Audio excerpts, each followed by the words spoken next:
How selective is the Selective Service? If you're a guy over 18 years old and live in the United States, you probably got a letter from the Selective Service system letting you know of your requirement to register with them. What do they do?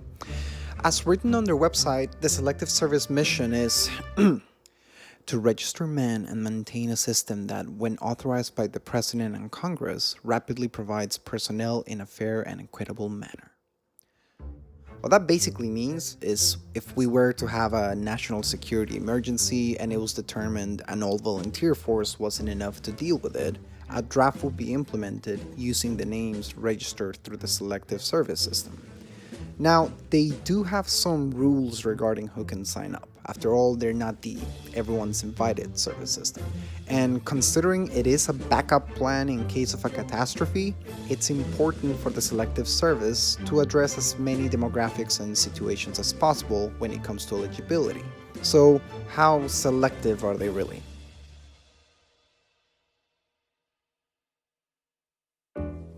Well, for starters, you may have noticed that I never said citizens over 18 years old, and that is because if, like me, you move to the US and start as a resident without being naturalized, you will receive a letter telling you to register. If you weren't born here, you're not a permanent resident, but later decide to get citizenship and are between the ages of 18 to 25, the requirement will automatically apply to you as soon as you get naturalized. So, US born and naturalized citizens, as well as permanent residents, are all required to register. Since the Selective Service website mentions all US citizens, they've also made sure to address anyone that doesn't live within the constituent states. So, residents of Puerto Rico, Guam, Virgin Islands, Northern Mariana Islands, American Samoa, Federated States of Micronesia, and Palau all must register too, as they're all United States citizens. Right. Okay. So, in American Samoa's case, their residents are not citizens, but they're considered nationals. And so they would need to register if they have either 1. Resided within the constituent states for at least 1 year, or 2. If they go through the process of naturalization, just like any other foreigner. If you'd like more details about how the American territories are managed, I strongly recommend CGP Gray's video on the subject.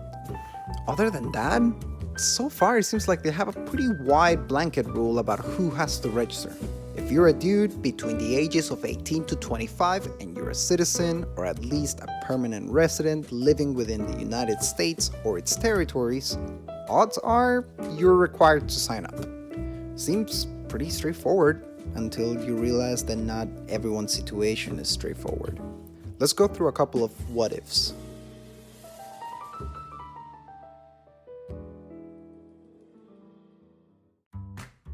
If you're a disabled individual living at home, according to the Selective Service, you still have to register. Now, you may be wondering, but I'm definitely not able to serve with my disability. Well, the Selective Service thought of that and made a clear distinction in the rules between exemption of the requirement to register and classification of ability to serve. What that means is that while you may know that you can't serve, it really isn't of their concern whether you can or not. That will be determined if it's decided we actually need you to enlist. So in short, qualification isn't part of their job. They just care about the name. You've got to register. If you're an individual who's a citizen of the US as well as a second nation, according to the Selective Service, that country may be your motherland, but it ain't your daddy. As long as you have legal citizenship in the US, you've got to register. As a matter of fact, citizenship may not even need to be entirely legal if you reside within the US. Interestingly enough, undocumented immigrants are also addressed by the Selective Service when it comes to eligibility. Guess what? You've got to register.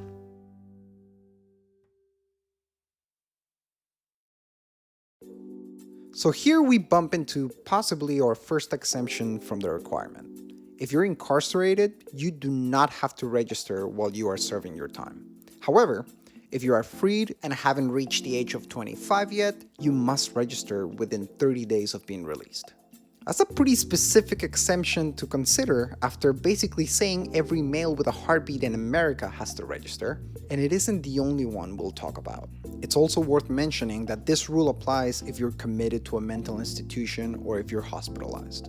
That means that if you're placed in jail, a hospital, nursing home, or any long-term care facility before or on your 18th birthday, and you remain institutionalized until you are 25, you are not required to register. If you're not able to leave home without medical assistance or remain homebound until you're 25, you don't have to register either.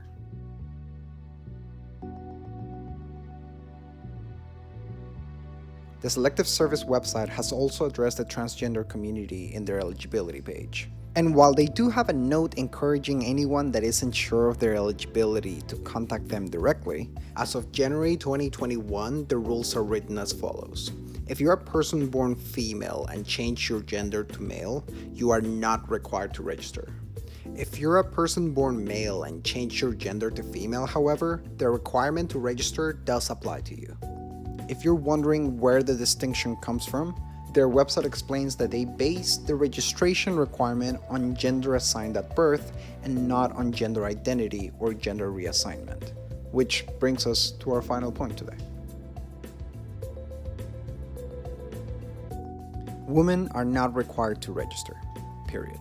Why?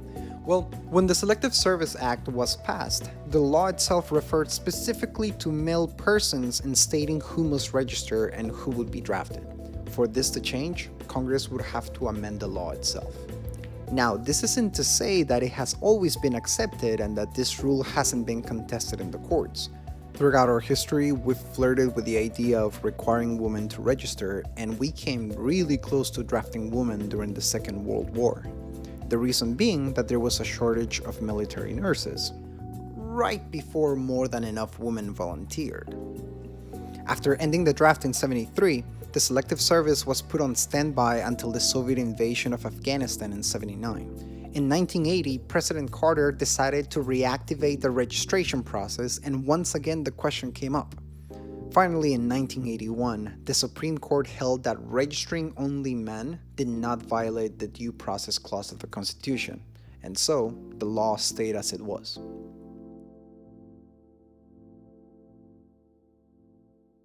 So, in conclusion, how selective is the Selective Service?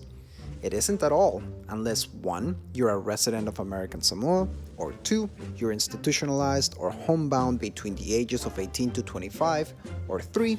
You're a transgender person who transitioned from female to male, and that is because 4. If you're born a woman, you're not required to register at all.